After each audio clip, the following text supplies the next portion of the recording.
Okay guys, rescue 101-2. Okay, alternator problem.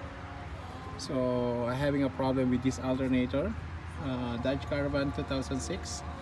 So now suddenly the alternator is making a whining noise while driving.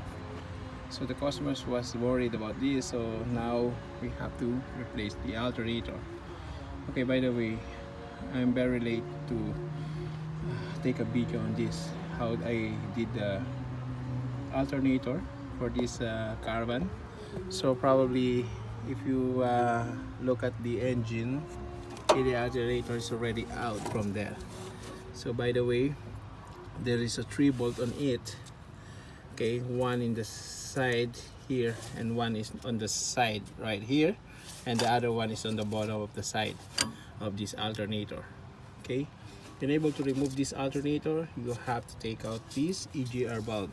Okay, the EGR bulb is placing right here, so there's no room to remove the alternator if the EGR is here. But some vehicle or some engine on this caravan has no EGR here, so you can simply remove this alternator.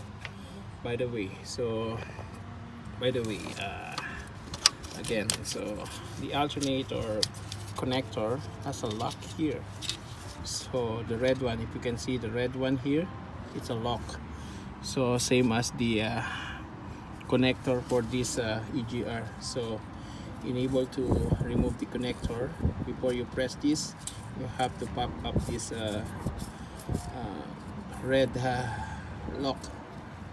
Okay, because you cannot press this one once you lock this one. So sometimes you need to use lubrication, same what I did here on the alternator connector. So I lubricate this one so that you can slide out, and then you can press this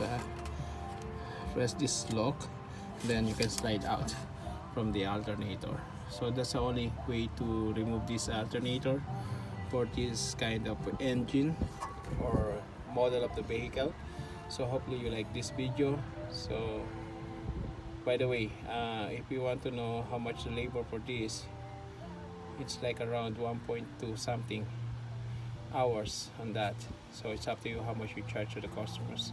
But yeah, so, and one more thing, the tools that you need. So sometimes you also need tools. Okay, you need to use 15mm ratchet, okay, and then 15mm socket for the terminal on this alternator. You need 12mm, okay, and you need the screwdriver to remove this red pin lock.